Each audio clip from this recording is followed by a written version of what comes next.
मुझे यीशु की प्रार्थना सच में पसंद है। मैं खुश हूँ वो मेरे लिए प्रार्थना कर रहा है। ये लोग प्रार्थना नहीं कर रहे हैं। मैं खुश हूँ कि वो मेरे लिए प्रार्थना कर रहा है, क्योंकि वो तो निश्चित है कि वो कहाँ खड़ा है। वो कहता है कि जब भी मैं प्रार्थना करता हूँ तुम मेरी सुनता है, ऐसे उसने कहा। और मैं आपसे कहूँ, ऐसा वो है जिसकी प्रार्थना हमेशा सुनी जाती है। वो ये जानता है, परमेश्वर जानता है, इसके बारे में निश्चित है। ऐसा व्यक्ति आपके लिए और मेरे लिए प्रार्थना कर रहा है। और मैं आपसे कहूँ कि कोई मौका नहीं है कि ऐसी प्रार्थना न सुनी जाए। ये प्रार्थना सुनी जाती है, और ये तो इसलिए है कि परमेश्वर हमारी सुरक्षा करते जाएं।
देखिए, यहाँ पर ऐसा कुछ नहीं कि आप कैसे योग्य है कि इसे पूरा कर सके, लेकिन चर्च में यही तो बड़ी समस्या है। वो हमेशा ये कहते हैं कि क्या मैं योग्य हूँ।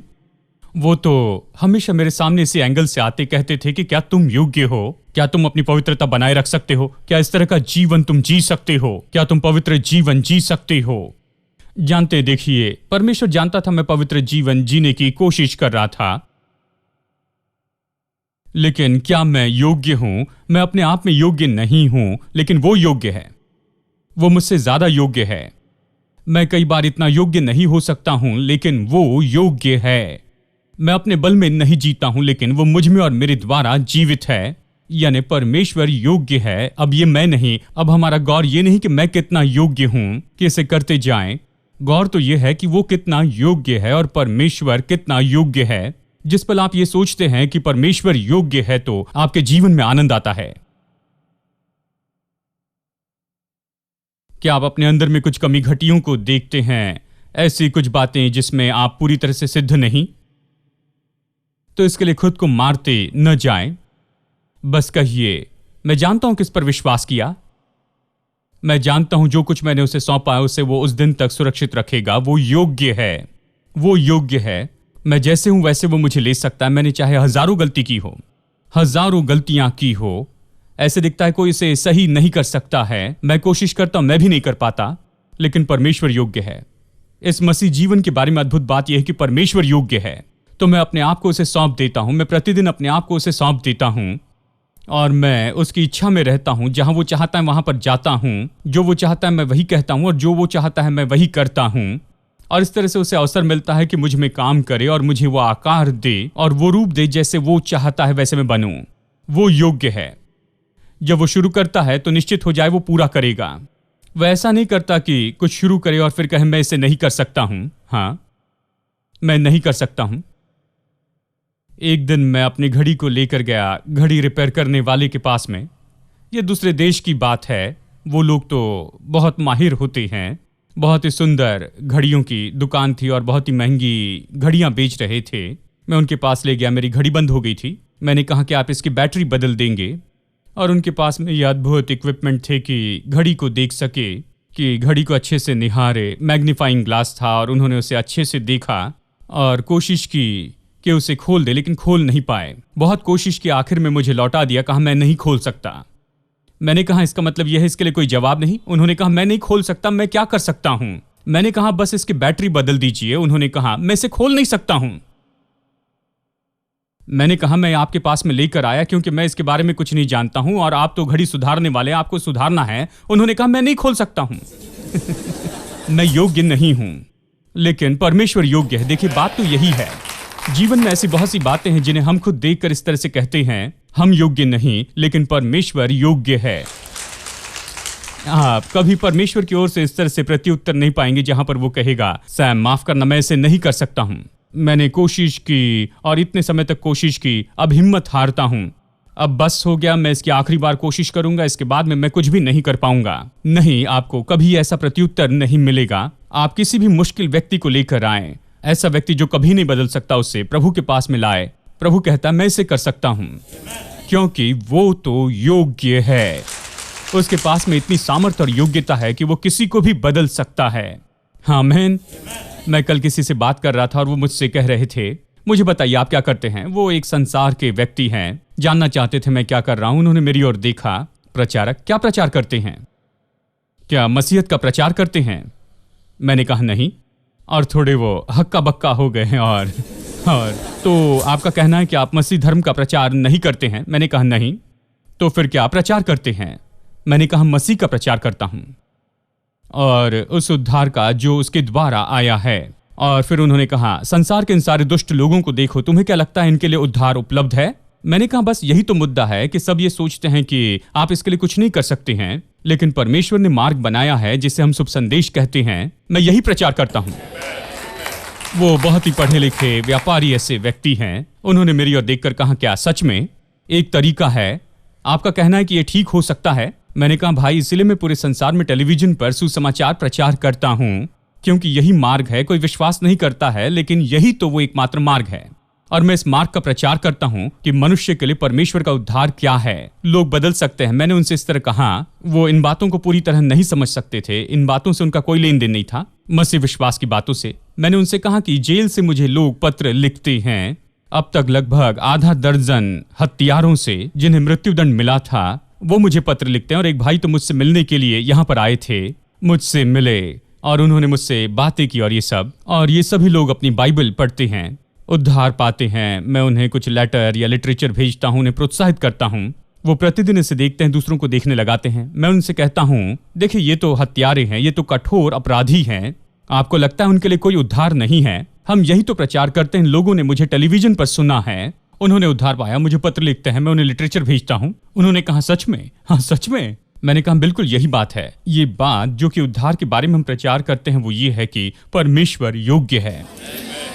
तो मैं किसी हत्यारे या फिर बड़े आरोपी को देखकर कह सकता हूं कि हाँ परमेश्वर योग्य है। आप कह सकते हैं कि देखो भाई मैं बहुत ही कठोर हूं, मैं कठोर हूं, कोई मुझे मोड़ नहीं सकता, कोई मुझे बदल नहीं सकता, लेकिन परमेश्वर योग्य है, प्रभु योग्य है। हम में से सभी लोग कभी न कभी इस तरह से रहे हैं, लेकिन परमेश्वर योग्य है। वो किसी को भी बदल सकता है क्योंकि परमेश्वर योग्य है। परमेश्वर की सामर्थ, ये तो अद्भुत प्रयोजन है जो परमेश्वर ने किया है, इसलिए कि वो हमें अंत तक सुरक्षित रख सके। जो कुछ बदलना चाहिए उसे वो बदलेगा, वो हम में काम करेगा। चलिए एक और वचन पढ़ते हैं यहूदा में। चलिए, यहूदा एक छोटी पत्री है, प्रकाशित वाक्य के पहले जल्दी से पलटाए तो शायद चूक जाए। जानते हैं शायद ये बाइबल में सबसे सुंदर ऐसा पन्ना है जो खोला ना गया। यहूदा वचन 24, एक ही अध्याय है, वचन 24। अब जो तुम्हें ठोकर खाने से बचा सकता है और अपनी महिमा की भरपूरी के सामने मगन और निर्दोष करके खड़ा कर सकता है। अब देखिए यहां पर फिर से योग्य शब्द आया है, अब जो तुम्हें बचा सकता है। देखिए जब भी बाइबल बचाने वाले अनुग्रह के बारे में कहती है तो इस योग्य शब्द का उपयोग करती है। अब उसके लिए जो कि योग्य है, योग्य है। कुछ भी नहीं कि आपको कैसे योग्य होना है और इसे कैसे करना है। देखिए ये सब कुछ नहीं, ये तो केवल आस्था के बारे में है। ये इस बारे में है कि कैसे परमेश्वर योग्य है, क्या करने के योग्य, कि तुम्हें ठोकर खाने से बचा सके और तुम्हें निर्दोष प्रस्तुत कर सके अपनी महिमा के सामने बड़े आनंद के साथ में। यानी एक दिन प्रभु यीशु मसीह हमें बड़े आनंद के साथ में प्रस्तुत करेगा। देखिए, वो सच में परमेश्वर के सामने बहुत ही आभारी और आनंदित होगा जब हमें ले जाएगा और परमेश्वर के सामने प्रस्तुत करेगा निर्दोष बनाकर, और इसलिए वो हमें गिरने से बचाने के योग्य है। मैं तो बिल्कुल ठीक हो जाऊंगा और मैं तो निश्चय ही इसे पूरी तरह से इसे करूंगा। मैं तो गिरने से बचाया जाऊंगा, इसलिए नहीं कि मैं बहुत अच्छा हूं, इसलिए नहीं कि मैं बहुत पवित्र हूं, लेकिन वो इतना योग्य है। आमीन। परमेश्वर की सामर्थ यहां पर नियुक्त की गई है कि हमारी रक्षा करे पूरे अंत तक, केवल उद्धार देने में ही नहीं लेकिन सुरक्षित रखने में भी। अब हम समझते हैं कि पौलुस क्या कहता है कि अब मैं जीवित नहीं लेकिन मसीह मुझ में जीवित है। मैं खुद को गिरने से रोकने की कोशिश नहीं कर रहा हूं। जानते हैं, जैसे कहते थे अपनी पवित्रता को सुरक्षित रखिए, मैं ये सुनकर ही डर जाता था। मैंने कहा, मेरे प्रभु इसे कैसे कर सकते हैं? क्या कोई ताला है, कोई सुरक्षित जगह जहां पर इसे रखकर ताला लगा सके? इसे कैसे करे? ये तो बहुत ही गंभीर बात है। पवित्रता को नहीं बनाए रखेंगे तो नरक में जाएंगे, और इसी से लोग बहुत ही दुखी होते हैं। वो कुछ ऐसा करने की कोशिश करते हैं जो वो खुद नहीं कर पाती हैं, लेकिन परमेश्वर योग्य है। मसीह जीवन के बारे में पूरी बात यही है कि परमेश्वर योग्य है। हाँ, मैं कर सकता हूं, केवल ये नहीं कि मैं कर सकता हूं, लेकिन परमेश्वर योग्य है। ये परमेश्वर की योग्यता है, परमेश्वर की सामर्थ्य जो मुझ में काम करती है। ये परमेश्वर का अनुग्रह है जो मुझे सुरक्षित रखता है, अंतिम समय तक बचाकर रखता है। ये मेरे लिए उपलब्ध है। परमेश्वर की ये सामर्थ, ये अंत तक मेरे लिए उपलब्ध है। आमीन। दूसरी बात, परमेश्वर का प्रेम। परमेश्वर का प्रेम, परमेश्वर का प्रेम सारी बातों के पीछे सबसे बड़ा मकसद है। प्रभु जो कुछ भी करता है, अगर पूछे क्यों करता है तो कहेगा प्रेम है। प्रेम ही सारी बातों के पीछे मकसद है। अब यूहन्ना अध्याय 13 में देखिए, यहां पर अद्भुत वचन है। यूहन्ना अध्याय 13 वचन 1। यूहन्ना अध्याय 13 वचन 1। फसह के पर्व से पहले जब यीशु ने जान लिया कि मेरी वो घड़ी आ पहुंची है कि मैं जगत छोड़कर पिता के पास जाऊं, तो अपने लोगों से जो जगत में थे जैसा प्रेम रखता था, अंत तक वैसा ही प्रेम रखता रहा। अंत तक वैसा ही प्रेम रखता रहा, ये कहता है। एक अनुवाद इस तरह से कहता है कि बिना अंत के उसने उनसे प्रेम किया। देखिए, अगर इस तरह से देखे जो किंग जेम्स वर्जन अनुवाद करता है, इसका मतलब ऐसे दिखाई देगा, उसने उनसे प्रेम किया जब तक वो उनके संग था, जितने साल वो उनके साथ में था उनसे प्रेम रखा, और फिर अंत तक प्रेम रखा, मतलब पिता के पास जाने तक प्रेम किया और खत्म हुआ। लेकिन सच में इसका ये मतलब नहीं है। अंत तक प्रेम रखा मतलब बिना अंत से उनसे प्रेम किया, मतलब ये प्रेम का संबंध जो कि यीशु के साथ में शुरू हुआ है, ये तो अंत तक उन्हें बनाकर रखेगा। ये खत्म न होने वाला प्रेम है। आज हमने ये गीत गाया, अनुग्रह से मैं बहुत प्यार करता हूं, क्योंकि ये खत्म न होने वाले प्रेम के बारे में बताता है। उसने बिना खत्म होने वाले प्रेम से उनसे प्रेम किया। देखिए, पहला कुरिन्थियों 13:8 कहता है, प्रेम कभी टलता नहीं। मुझे लगता है इसे लिखकर पूरे शहर में लगा देना चाहिए। प्रेम असफल नहीं होता। अगर आप हिंदी अखबार पढ़े तो हर दिन प्रेम असफल होने की कहानी आती है। जानते हैं, लगता है सभी का प्रेम असफल हो रहा है। बहुत सा प्रेम घर में भी असफल हो रहा है। पति और पत्नी के बीच का प्यार असफल होता है, और जबकि प्रेम इतना असफल हो रहा है और बाइबल कहती प्रेम कभी टलता नहीं, तो कौन सी बात सही है? यह असफल होता है या नहीं? मैं बाइबल पर विश्वास करता हूं, प्रेम कभी टलता नहीं है। यानी ये लोग जो अनुभव कर रहे हैं वो प्रेम नहीं है, वो और ही कुछ है। हेलो, किसी तरह का कोई आकर्षण, किसी और तरह की बात। प्रेम तो अलौकिक है, परमेश्वर से है। परमेश्वर प्रेम है। प्रेम का सार तो परमेश्वर का स्वभाव है, उसका चरित्र है। हम इसे परमेश्वर से पाते हैं। परमेश्वर का प्रेम पवित्र आत्मा के द्वारा हमारे दिल में उंडेला गया है। यानी प्रेम का कोई अंत नहीं है, इसकी कोई सीमा नहीं है, ये खत्म नहीं होता। ये नहीं कहता कि एक दिन आपकी ओर देखकर कहेगा, अब तक मैंने तुमसे प्रेम किया है, अभी सब कुछ खत्म करता हूं, और यहां ये खत्म होता है। हर एक चीज की सीमा होती है, जानते हैं। ये प्रेम नहीं है। परमेश्वर का प्रेम खत्म नहीं होता, ये कभी ना खत्म होने वाला प्रेम है। परमेश्वर प्रेम करता है, प्रेम करता है। परमेश्वर देता है, देता है और देता है, और ये सदा सदा हमारे साथ में बना रहता है। हमें न छोड़ता है, न कभी त्यागता है।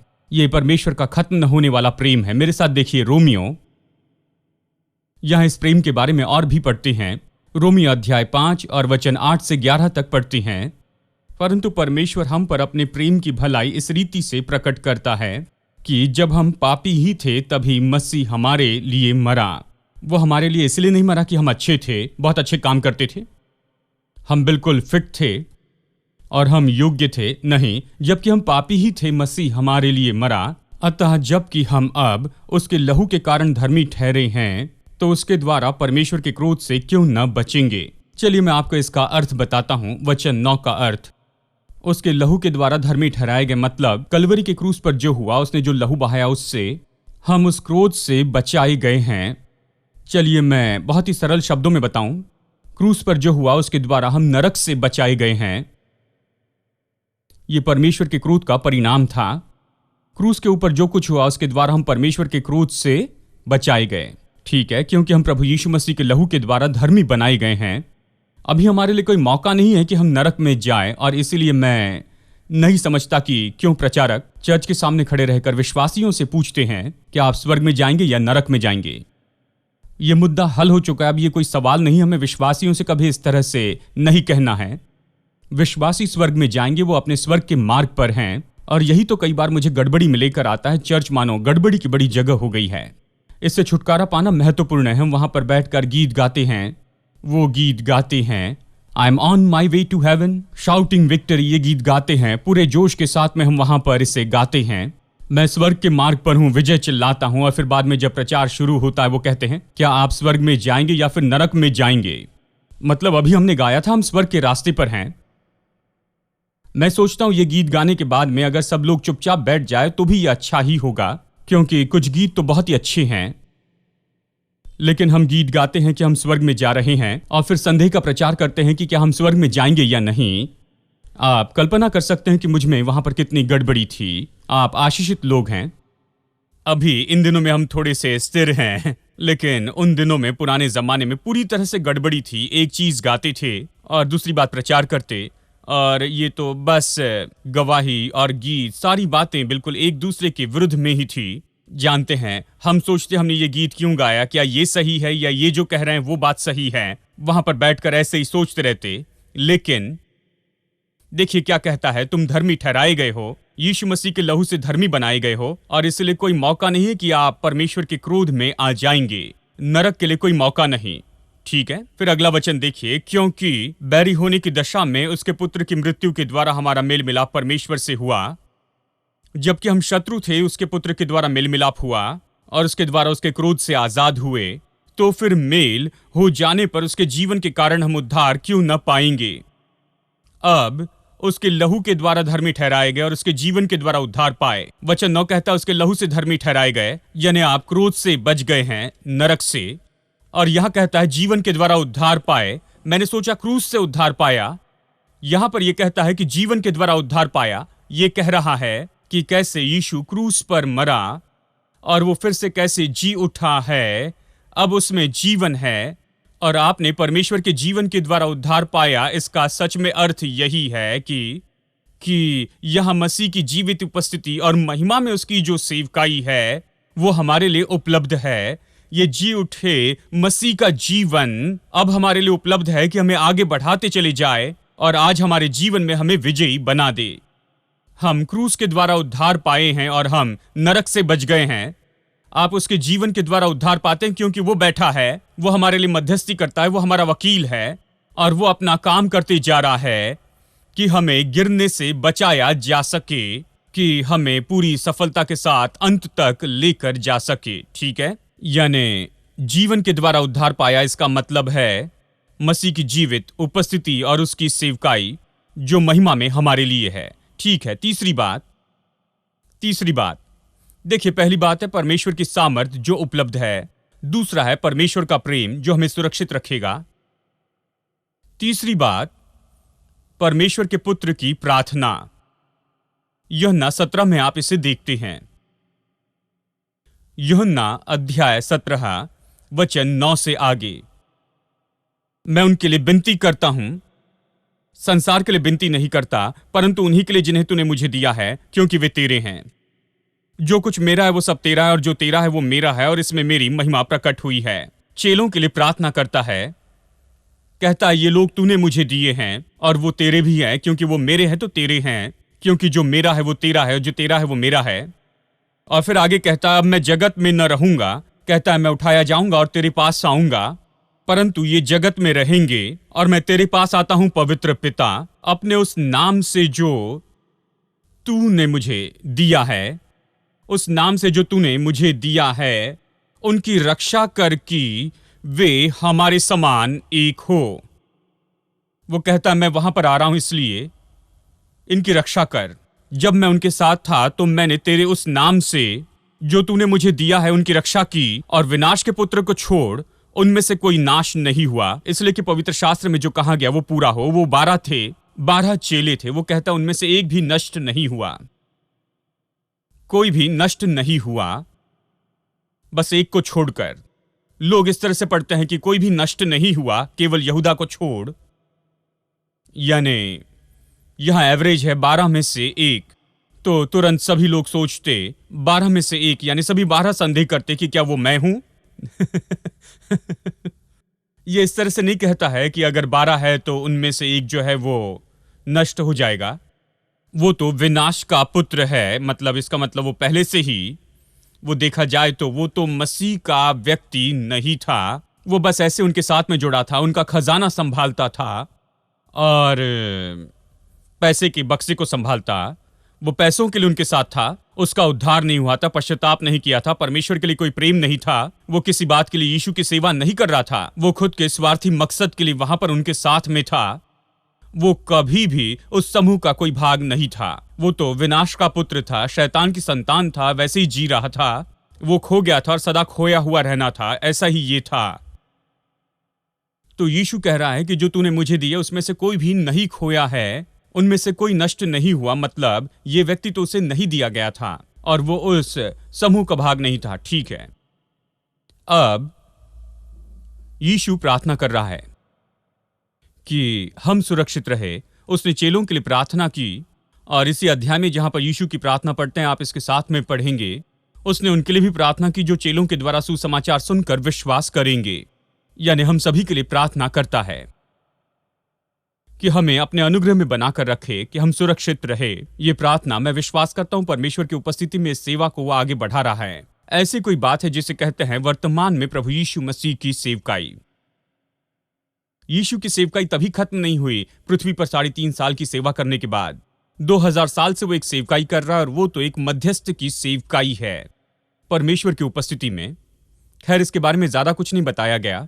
चर्च में हम केवल 3.5 साल के बारे में ही कहते हैं, 2000 साल की सेवकाई के बारे में ज्यादा नहीं कहते। विश्वासियों को यह बताना बहुत ही महत्वपूर्ण है, क्योंकि विश्वासियों को यह जानना है कि परमेश्वर की उपस्थिति में कोई है जो हमारा प्रतिनिधि है। पिछले 2000 साल से वो हमारे लिए वहां पर बैठा है, हमारे बदले में मदद करना चाहता है। परमेश्वर की उपस्थिति में उसकी प्रार्थनाएं बहुत ही विशेष हैं। मैं जानता हूं प्रार्थना करते हैं, हमारी प्रार्थना काम करती है और दूसरे हमारे लिए प्रार्थना करते हैं, लेकिन उसकी प्रार्थनाएं देखिए उसने अपनी प्रार्थना में कितना भरोसा रखा। जब लाजर की कब्र के सामने खड़ा हुआ तो कहा, पिता मैं जानता हूं कि तू मुझे हमेशा सुनता है, मुझे प्रार्थना पसंद है।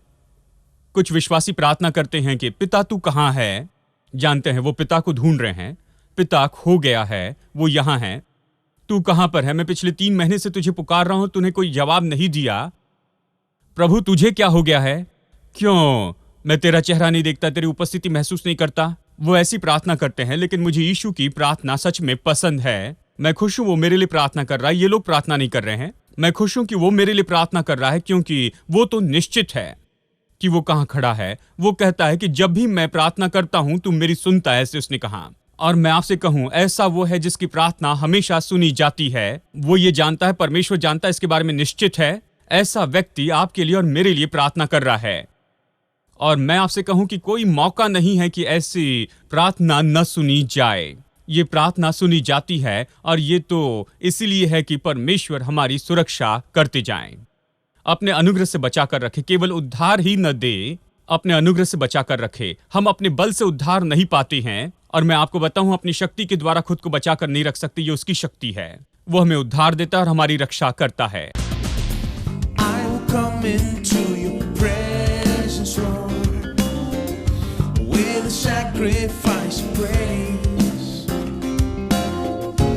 With a song I will exalt you, Lord. Blessed be your holy name. I'll give you all the glory. You delivered me from shame. I'm created in your righteousness. Blessed be your holy name. Oh, lift him up, his name be lifted high. Lift him up, exalt his holy name. Lift him up, his name be lifted high. Exalt his holy name.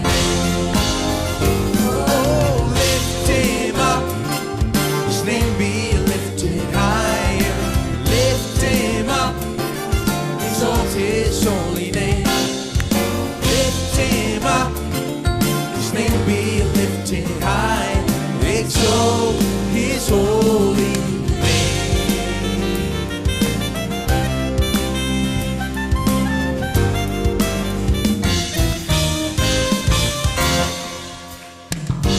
I will come into your presence, Lord, with a sacrifice of praise. With a song I will exalt you, Lord. Blessed be your holy name. I will give you all the glory. You delivered me from shame. I'm created in your righteousness. Blessed be your holy name. Oh, lift him up, his name be lifted high. Lift him up, exalt his holy name. Lift him up, his name be lifted high. Exalt his holy name. Oh, come on and lift him up.